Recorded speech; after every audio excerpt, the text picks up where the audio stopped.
dürfen Sie recht gespannt sein auf seine einzigartige Interpretation unserer Nationalhymne.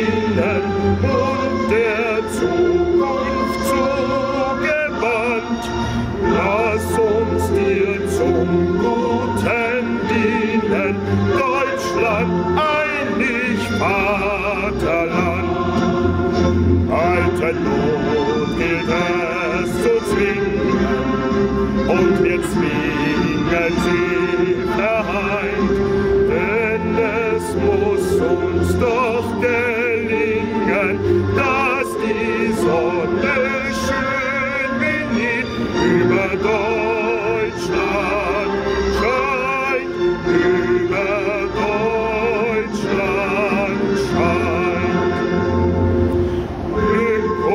Frieden sei beschieden, Deutschland, unserem Vaterland. Alle Welt sehnt sich nach Frieden, reicht den Völkern eure Hand.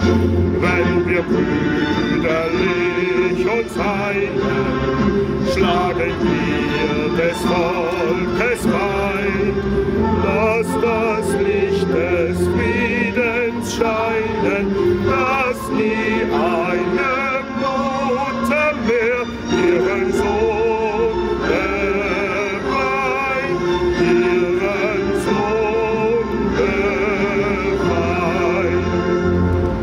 Lasst uns pflegen, lasst uns bauen, Land und Schaft wie nie zuvor, und der Heiden Kraft vertrauen, steigt ein Freigeschlecht empor.